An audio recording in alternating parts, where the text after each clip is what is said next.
This is a school story by M.R. James from this collection, Casting the Runes and Other Ghost Stories.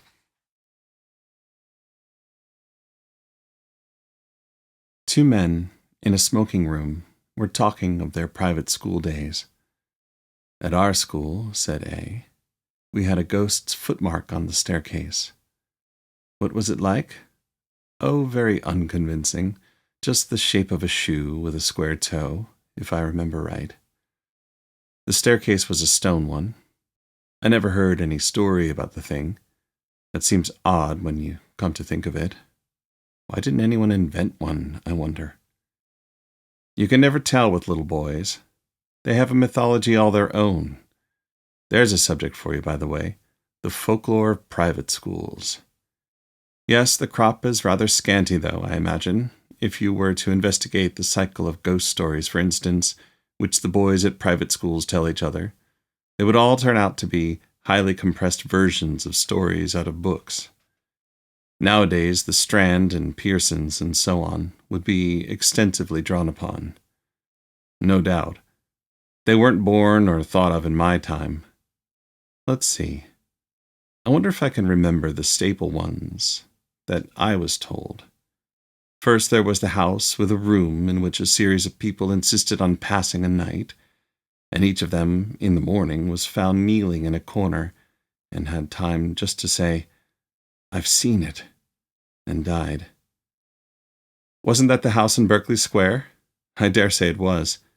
Then there was the man who heard a noise in the passage at night, opened his door, and saw someone crawling towards him on all fours with his eye hanging out on his cheek. There was, besides, let me think, yes, the room where a man was found dead in bed with a horseshoe mark on his forehead, and the floor under the bed was covered with marks of horseshoes also. I don't know why. Also, there was the lady who, on locking her bedroom door in a strange house, heard a thin voice among the bed curtains say, "Now we're shut in for the night." None of those had any explanation or sequel. I wonder if they go on, those stories. Oh, likely enough, with additions from the magazines, as I said. You never heard, did you, of a real ghost at a private school? I thought not. Nobody has that ever I came across. From the way in which you said that, I gather that you have. I really don't know. But this is what was in my mind. It happened at my private school 30-odd years ago, and I haven't any explanation of it. The school I mean was near London. It was established in a large and fairly old house, a great white building with very fine grounds about it. There were large cedars in the garden, as there are in so many of the older gardens in the Thames Valley, and ancient elms in the 3 or 4 fields which we used for our games. I think probably it was quite an attractive place, but boys seldom allow that their schools possess any tolerable features. I came to the school in a September soon after the year 1870, and among the boys who arrived on the same day was one whom I took to, a Highland boy, whom I will call MacLeod. I needn't spend time in describing him. The main thing is that I got to know him very well. He was not an exceptional boy in any way, not particularly good at books or games, but he suited me. The school was a large one. There must have been from 120 to 130 boys there as a rule, and so a considerable staff of masters was required, and there were rather frequent changes among them. One term, perhaps it was my 3rd or 4th, a new master made his appearance. His name was Samson. He was a tallish, stoutish, pale, black-bearded man. I think we liked him. He had traveled a good deal and had stories which amused us on our school walks, so that there was some competition among us to get within earshot of him. I remember, too, dear me, I have hardly thought of it since then, that he had a charm on his watch chain that attracted my attention one day, and he let me examine it. It was, I now suppose, a gold Byzantine coin. There was an effigy of some absurd emperor on one side.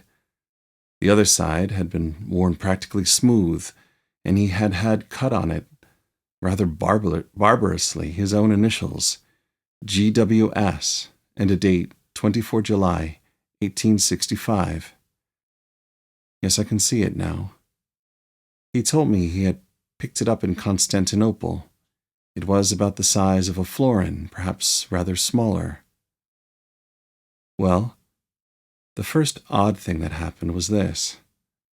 Samson was doing Latin grammar with us.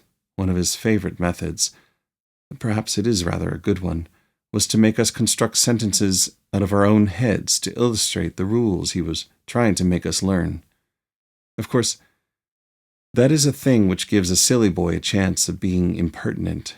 There are lots of school stories in which that happens, or anyhow there might be. But Samson was too good a disciplinarian for us to think of trying that on with him. Now, on this occasion, he was telling us how to express remembering in Latin, and he ordered us each to make a sentence bringing in the verb memini, I remember. Well, most of us made up some ordinary sentence, such as, I remember my father, or he remembers his book, or something equally uninteresting, and I dare say a good many put down memino liber meum, or so forth. But the boy I mentioned, MacLeod, was evidently thinking of something more elaborate than that. The rest of us wanted to have our sentences passed and get on to something else, so some kicked him under the desk, and I, who was next to him, poked him and whispered to him to look sharp, but he didn't seem to attend. I looked at his paper and saw he had put down nothing at all, so I jogged him again harder than before and upbraided him sharply for keeping us all waiting. That did have some effect. He started and seemed to wake up, and then very quickly he scribbled about a couple of lines on his paper and showed it up with the rest. As it was the last, or nearly the last, to come in, and as Samson had a good deal to say to the boys who had written Meminicimus Patre Meo and the rest of it, it turned out that the clock struck 12 before he had got to MacLeod, and MacLeod had to wait afterwards to have his sentence corrected. There was nothing much going on outside when I got out, so I waited for him to come. He came very slowly when he did arrive, and I guess there had been some sort of trouble. Well, I said, what did you get? Oh, I don't know, said MacLeod. Nothing much, but I think Samson's rather sick with me. Why, did you show him up some rot? No fear, he said. It was all right as far as I could see. It was like this, memento. That's right, enough for remember, and it takes a genitive, memento pute inter quattuor taxos. What silly rot, I said. What made you shove that down? What does it mean? That's the funny part, said MacLeod. I'm not quite sure what it does mean. All I know is it just came into my head, and I corked it down. I know what I think it means because just before I wrote it down, I had a sort of picture of it in my head. I believe it means, remember the well among the four... What are those dark sort of trees that have red berries on them? Mountain ashes, I suppose you mean? I never heard of them, said MacLeod. No, I'll tell you. Yews. Well, and what did Samson say? Well, he was jolly odd about it. When he read it, he got up and went to the mantelpiece and stopped quite a long time without saying anything, with his back to me. And then he said, without turning round and rather quiet, what do you suppose that means? I told him what I thought, only I couldn't remember the name of the silly tree. And then he wanted to know why I put it down, and I had to say something or other. And after that he left off talking about it, and asked me how long I'd been here, and where my people lived and things like that, and then I came away. But he wasn't looking a bit well. I don't remember any more that was said by either of us about this. Next day, McLeod took to his bed with a chill or something of the kind, and it was a week or more before he was in school again. And as much as a month went by without anything happening that was noticeable. Whether or not Mr. Sampson was really startled, as McLeod had thought, he didn't show it. I am pretty sure, of course, now, that there was something very curious in his past history. But I'm not going to pretend that we boys were sharp enough to guess any such thing. There was one other incident of the same kind as the last which I told you. Several times since that day, we had had to make up examples in school to illustrate different rules, but there had never been any row except when we did them wrong. At last there came a day when we were going through those dismal things which people call conditional sentences, and we were told to make a conditional sentence expressing a future consequence. We did it, right or wrong, and showed up our bits of paper, and Sampson began looking through them. All at once he got up, made some odd sort of noise in his throat, and rushed out by a door that was just by his desk. We sat there for a minute or two, and then, I suppose it was incorrect, but we went up, I and one or two others, to look at the papers on his desk. Of course, I thought someone must have put down some nonsense or other, and Sampson had gone off to report him. All the same, I noticed that he hadn't taken any of the papers with him when he ran out. Well, the top paper on the desk was written in red ink, which no one used, and it wasn't in anyone's hand who was in the class. They all looked at it, McLeod and all, and took their dying oaths that it wasn't theirs. Then I thought of counting the bits of paper, and of this I made quite certain, that there were 17 bits of paper in the desk, and 16 boys in the form. Well, I bagged the extra paper and kept it, and I believe I have it now. And now you will want to know what was written on it. It was simple enough and harmless enough. I should have said, Si tu non veneris ad me, ego veneam ad te, which means, I suppose, if you don't come to me, I'll come to you. Could you show me the paper? Interrupted the listener. Yes, I could. But there's another odd thing about it. That same afternoon, I took it out of my locker. I know for certain that it was the same bit, for I made a finger mark on it, and no single trace of writing of any kind was there on it. I kept it, as I said, and since that time I have tried various experiments to see whether sympathetic ink had been used, but absolutely without result. So much for that. After about half an hour, Sampson looked in again, said he had felt very unwell, and told us we might go. He came rather gingerly to his desk and gave just one look at the uppermost paper, and I suppose he thought he must have been dreaming. Anyhow, he asked no more questions.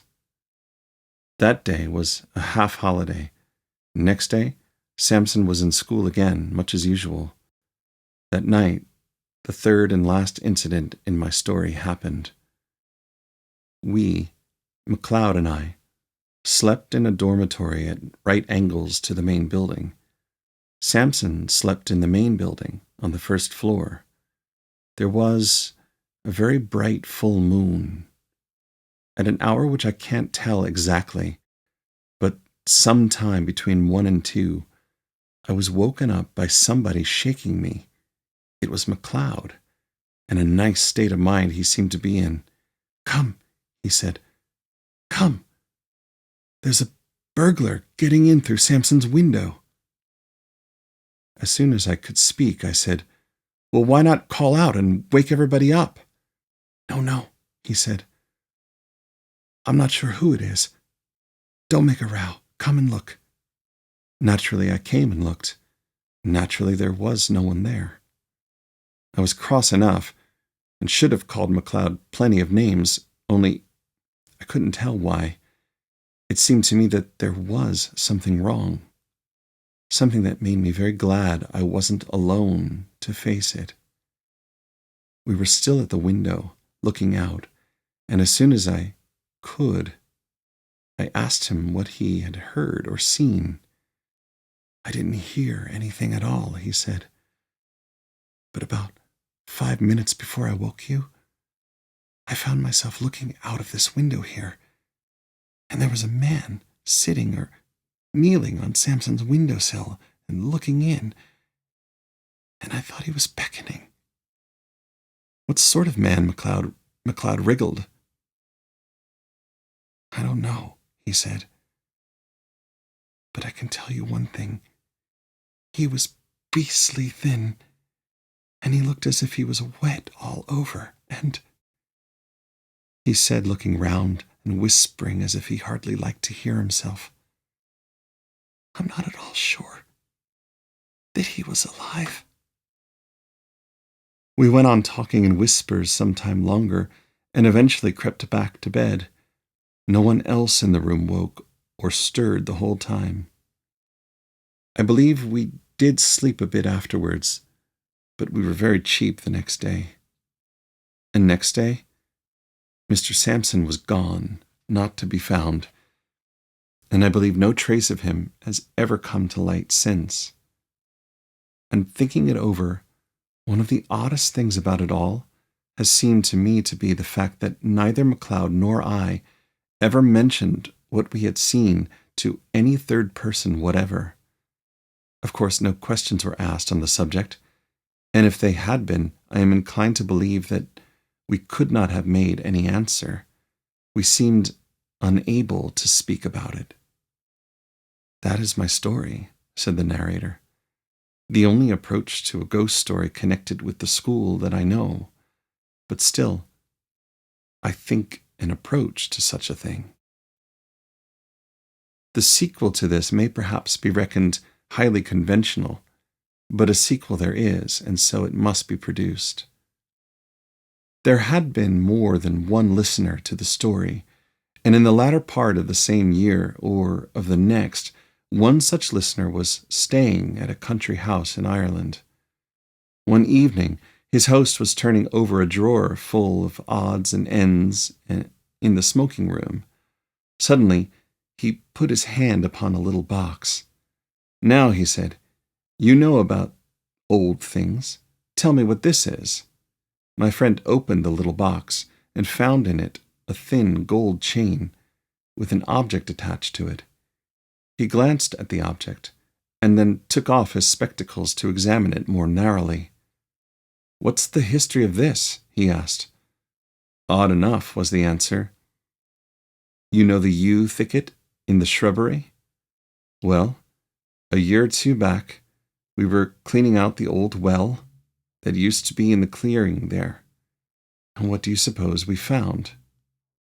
"Is it possible that you found a body?" said the visitor, with an odd feeling of nervousness.